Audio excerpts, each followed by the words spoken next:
Hello दोस्तों, आज हम करेंगे मॉडर्न फिजिक्स का PYQ। मोस्ट इम्पोर्टेंट क्वेश्चन है आपका। आइए पढ़ते हैं।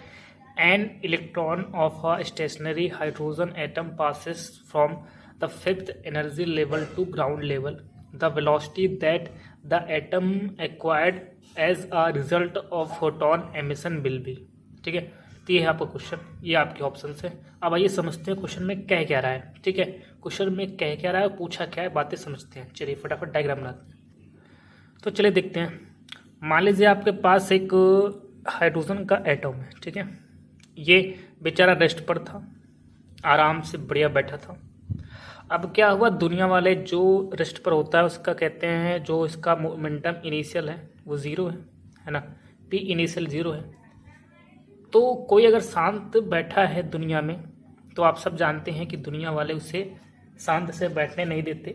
तो क्या किया, बाहर से किसी ने कुछ धक्का दिया या फिर फोर्स लगाया, कुछ भी किया। ठीक है, फोर्स किया बाहर से, तो ये क्या हुआ, इससे इलेक्ट्रॉन इमिट हुआ। ठीक है, इलेक्ट्रॉन इमिट हुआ और फिफ्थ से कहाँ गया, आपका ग्राउंड तक गया। तो आपका ये जो गया, ठीक है, एक फोटोन कह रहा है। अब ये इलेक्ट्रॉन आपका गया, इसकी वेलोसिटी क्या है आपकी, इसकी वेलोसिटी आपकी हो जाएगी, जो भी आपका मान लीजिए मैंने कहा m मास है, v वेलोसिटी हो गई। ठीक है, m मास और v वेलोसिटी। अब कह रहा है कि ये जो निकला है इलेक्ट्रॉन, ये इक्वल टू फोटोन है। मतलब कि एक फोटोन का जो एमिशन वाला रिजल्ट आता है, ये उसी फोटोन के एमिशन वाले रिजल्ट के जैसा है। मतलब क्या है, ये जो फंडा है ये आपका फोटोन के जैसा है। ठीक है, ये फोटोन के जैसा है। तो फोटोन का मतलब क्या, पी फाइनल आपका। तो हम सब जानते हैं कि मोमेंटम कंजर्वेशन, अगर पी आपका इनिशियल इधर है तो पी फाइनल आपका इधर लगना चाहिए। ठीक है, हम कहते हैं आपका मोमेंटम कंजर्वेशन है तो मोमेंटम में कोई चेंज आएगा नहीं। तो हम जानते हैं मोमेंटम का फॉर्मूला क्या होता है, डी ब्रोगली h/λ। मोमेंटम का फॉर्मूला होता है h/λ। ठीक है, लेकिन यहाँ पे आप समझते हैं कि दिया क्या और निकालना क्या है। तो हम सब जानते हैं कि हमें पहले लैम्डा निकालना है, पहले लैम्डा निकाल लें। मोमेंटम को तो हम चलिए इक्वेट कर देंगे इक्वल टू, लेकिन पहले लैम्डा निकालते हैं। आइए, तो लैम्डा का फॉर्मूला होता है 1/λ इज इक्वल टू आर 1/, में n फाइनल का स्क्वायर माइनस 1/, में n इनिशियल का स्क्वायर। तो समझिए आर आपका जो है वो तो आर रहेगा, मैंने कहा ठीक है। जो एन फाइनल है, एन फाइनल कितना है आपका, फिफ्थ से। मान लीजिए आपका ये 5 है। ठीक है, 5 से ग्राउंड पर आ रहा है, मतलब कि 1 पर है ना। तो जो आपका एन फाइनल है 1 है, 1 का square minus an initial, initial क्या है आपका 5 का, तो 1/5 का स्क्वायर है ना। ठीक है तो जब इसको हम सॉल्व करते हैं तो आपका जो आर आता है 25, 25 माइनस 1 यानी कि 24/5। ये आपका 1/λ आ गया। ठीक है, 1/λ। तो हम कह सकते हैं लैम्डा आपका कितना आएगा, लैम्डा आपका कितना आएगा, तो लैम्डा आपका जो आएगा, मैं कहता हूँ ठीक है।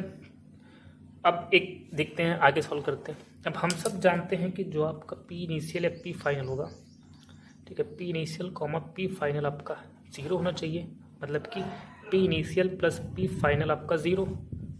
ठीक है, ये आपका 0 होना चाहिए, ये इक्वेशन है। तो हम लोग क्या करते हैं, हमने कहा कि पी आपका कितना होता है, इसका मोमेंटम mv था, पहले वाले का momentum mv is equal to पहले वाले का मोमेंटम आपका mv है, दूसरे वाले का मोमेंटम क्या हो जाएगा, दूसरे वाले का मोमेंटम था आपका h/λ। ठीक है, निकालना क्या है हमें, निकालना हमें दूसरे वाले की वेलोसिटी है। ठीक है, निकालना हमें दूसरे वाले की वेलोसिटी है। तो हमने क्या किया, मास को उधर भेजा, मास को उधर भेजा, तो वेलोसिटी आपकी आ गई। अब 1/λ यहाँ से हम, तो 1/λ हम पुट कर सकते हैं। ठीक है, तो 1/λ जब हम पुट करेंगे तो यहाँ पे आपका आ जाएगा r 24/25। ठीक है, इंटू आपका h है, h रहेगा और अपॉन में m आ जाएगा। तो ये आपकी वेलोसिटी है। ठीक है, ये आपकी वेलोसिटी है। तो आपका जो आंसर है करेक्ट आपका सी है। मैं एक बार रिपीट कर दे रहा हूँ, बेसिकली इस क्वेश्चन में कह रहा है कि आपके पास एक एटम था हाइड्रोजन का एटम था, उससे एक इलेक्ट्रॉन निकला। कहाँ से निकला? 5 से 1 तक, मतलब 5 से 1 तक गया, ठीक है, 5th से ग्राउंड स्टेट तक गया। अब ये इलेक्ट्रॉन जो निकला इसका मोमेंटम हमें नहीं पता, लेकिन ये कह रहा है कि इस इलेक्ट्रॉन का मास m है, तो ये किस वेलोसिटी से निकला, हमें ये वेलोसिटी फाइंड करनी है। हमें ये वेलोसिटी फाइंड करनी है कि किस वेलोसिटी से निकला। और कह रहा है ये जो इलेक्ट्रॉन है ये एक फोटोन के जैसा है, मतलब कि अगर मैं बात करूं तो एक फोटोन जो है वो एक इलेक्ट्रॉन के जैसा है, ठीक है। तो यहाँ पे फोटोन को मैंने इलेक्ट्रॉन के इक्वल करके यहाँ पे निकाला, तो आपका आंसर आ गया सी। धन्यवाद।